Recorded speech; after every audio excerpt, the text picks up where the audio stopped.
Hey kids, you want some dolls? I've got some squamatas, some beasts, some dragons, you name it.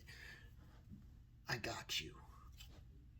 Okay guys, aside from that, hey, I'm AJ, I'm back with you with another video. Today I'm going to be discussing MY Shaddoll deck profile. I just recently went 3-1 in my first locals in almost a year, and then the next day I went 3-0 at another locals. It was a little smaller, but that's 6 wins, 1 loss. That's pretty good. So yeah, anyways, before I get onto the deck profile, why don't you like, subscribe, comment, and tell me what your favorite deck is. Anyways, let's get on to the video. Alright guys, so this is going to be the deck profile. Right before I start, I'm just going to explain how we're going to do this. So first I'm going to go through the deck profile, then afterwards I'm going to explain the breakdown as to my choices, why I did that. Then we'll end the video right there, and I will thank you for viewing. And if you have any more questions about the deck, I want you to comment down below. And also, if you haven't checked out my videos already, I have 2 Tri-Brigade videos. One's a combo video and one's a deck profile. If you want to check those out, I will have them linked right about here and here. Okay? Anyways, let's get on with the deck profile. So first off, we're going to start with the main deck. So first we're going to start with just our Shaddoll cards. So we're going to be playing 3 Squamata, 3 Wendy, 2 Ariel, and for our one of Shaddolls, we are going to be playing Hedgehog, Beast, Dragon, I need to upgrade this to a foil, and Hound. Hound is my spicy tech for this. It's a very good card, and it has some spicy interactions, which I'll talk about later. Otherwise, this is an amazing card. This is an amazing card. That's an amazing card. Pretty much, yeah, all amazing cards. So, for the rest of our monster lineup, we're going to be playing 3 Ash. That's our only hand trap in the main deck, and I'll explain that to you after. 1 Ecclesia, because we're playing a Dogmatika package, and 2 Mathematician, because we didn't have room for 3 in the main deck. And he's basically another normal summon if you have it. He's not, like, amazing. But yeah, that's it for the main monsters. On to the spells. Okay, on to the spell lineup. We're playing 1 Shaddoll Fusion. I will explain this at the end as well, why there's only 1 Shaddoll Fusion.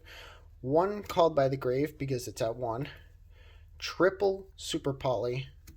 And triple Nadir Servant. This is a consistency card. This breaks boards. This I'll explain why we only play 1. And that's another hand trap on top of it.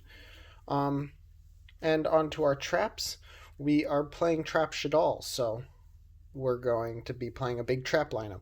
So we play 2 Schism. This is basically your heart and soul of the deck. 2 Punishment. The other heart and soul of your deck, triple Sinister Shadow Games. This card is absolutely insane in Trap Shaddoll. This adds so much disruption and gives you so much advantage. It's ridiculous.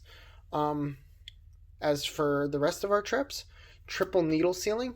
I'll explain why later instead of Torrential Tribute, but I might also play Torrential Tribute instead. Triple Solemn Strike, and 1 Reincarnation. This is a really good card and helps your grind game so much. But yeah, that's it for the main deck. I will be moving on to my extra deck next. Okay, so we're on to the extra deck. We've got triple Construct, alties for the flex, double App Cologne, you only need 2, doesn't need more than that, and triple Winda. I wish this was an alti. Oh, and for our last Shaddoll, which is another Shekanaga.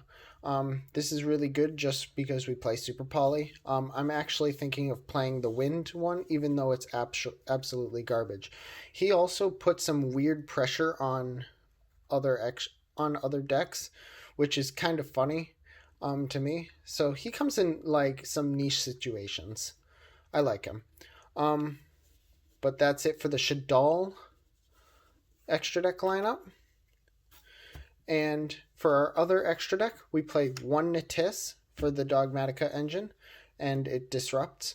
One Boral Sword, one Predaplant Verte, which is supposed to be for the Super Poly, but I rarely get him out, so I'm probably going to change him out. Cross Sheep, really good, helps you get straight into your Boral Sword, which is free. And one Magistus Artemis, and one Gravity Controller. He is really good for helping support the Shaddolls. And yeah, I don't think I really need to explain much about these last few ones. Otherwise, yeah, that's the extra deck lineup. Finally, onto our side deck, we are going with triple Nibiru, triple Gamma with the one driver, double Lantia, which I wish I could have 3 of actually in this deck, 2 Shaddoll Fusions, and for our back row removal, Feather Duster, and triple Evenly. And yeah, these are really good for the Eldritch matchup. This is good for going second. Actually, pretty much all of this side deck is built for going second, because if you win game 1, they are going to make you go second, knowing you're playing a trap deck. And that's basically the thinking throughout the thing, throughout the side deck building, which it worked super well for me. Nibiru punished people so hard this weekend. And now onto the explanations. Okay, so these are the 5 most questioned things about my deck. The first thing is, why so little hand traps? And I guess if you see my side deck, you'll understand that all my hand traps are going second cards and really actually hinder this deck playing traps. You want to see the traps, not the monsters. The traps actually help you advance your game state. Hand traps, they're not as effective going first, and honestly just kind of a brick in your hand. So I opt for only Ash because she's the best hand trap in the format. I had someone ask me why only one Ecclesia. Honestly, it's just a small engine, and for this deck, Nadir's Servant can add her from the deck or graveyard, so even if I use her like with Shaddoll Fusion or any fusion from hand, like recycling her is easy, and she only searches punishment. The Dogmatika engine's purpose is literally to get Apkallone to the graveyard to advance our game state. Why Hound? Hound has actually a really silly like interaction. So basically, if you go chain 1 Squamata, chain 2 Wendy, you can use Wendy and set either Beast or Hedgehog to your field, one of them. And since they're set, and Squamata will send Hound to the graveyard, Hound's graveyard effect lets you flip one of your face down Shaddoll cards face up immediately, and basically you can make these 2 effects activate on your turn, like before your opponent can even like attack into them to make them flip. And I think that's really useful. He also has a flip effect of recycling stuff. Oops, sorry. So like, I think he's a really good one-of for the deck. Fourth one, why only one Shaddoll Fusion? I get this one on Discord a lot. Whenever I show someone my build, they're like, whoa, bro, what are you doing? This deck is Trap Shaddoll. You're going first. So essentially, using this and like 2 other cards in your hand is a 3-card commitment, turn 1, to summon a Winda, pretty much. Instead of having a 3-card commitment, you can usually just set 4 and pass and Super Poly on their turn. or do something on their turn using their resources, disrupting their resources. Shaddoll Fusion only comes up if you're going second, which is why I'm siding the other two, because not only is this Ash bait, but it also just advances your game state only if your opponent plays an extra deck. If you're facing Eldritch, this is basically dead.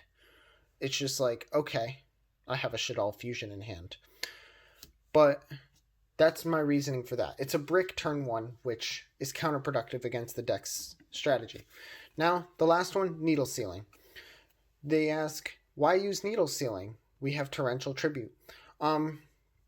Needle Sealing is nice because if your card is face down, it won't die. No other deck in the metagame really flips itself face down. So this is free against Virtual World, free against Drytron, and free against, actually, if you were me on Saturday, you faced Prank Kids twice. So this was free disruption on Prank Kids. I resolved this 3 times in my round 4 against someone, playing Prank Kids, and it was honestly so hard for him to establish any ground on me because this thing kept going off. It's a hard punish, and it doesn't punish you because your card is face down most of the time. This deck is slow, but it can outgrind almost any deck this format. It can outgrind Eldritch easily. Can outgrind Prank Kids almost every time. Winda is a busted card, and that is basically the reasoning why I play this over Torrential Tribute, because Torrential Tribute will kill all your stuff too. The only thing this is bad for is Eldritch or Guru. And even then, your side deck, you can side in hand traps, side in evenlies, back row removal, all that stuff. No big deal at all. But yeah, so that's the deck profile. But if you like this, please do subscribe. I would really appreciate it. And please share it to your friends who if they like Shaddolls or are looking to play Shaddolls. This deck went very well against... So the first locals, I played Prank Kids round 1. I 2-0'd them because I won the die roll, and Winda is awesome. Round 2, I faced Virtual World. That was my one loss. I lost 2-0. I got double Nibiru in hand and double Ash in hand game 2, so it was just over. Round 3, I won 2-1 against Virtual World. This deck can beat Virtual World. It's just a coin toss if you brick. And round 4, I faced Prank Kids again. A different Prank Kids player. That was weird. And I won 1-0 and won game 1 in time. So that was a really intense match. That was the first locals. And today's locals that I did, I went against Eldritch Zoo round 1. I 2-0'd them very easily. Round 2, I went against Altergeist Dogmatika, which was another easy 2-0, because they couldn't establish any advantage over me. Dragon and Ariel are amazing. And round 3 was against Sky Striker, which was actually my hardest matchup. But yeah, that's going to wrap it up. If you would like to subscribe, comment, anything, please do that down below. I'd love to hear from you, and I will see you guys next time, guys. Peace.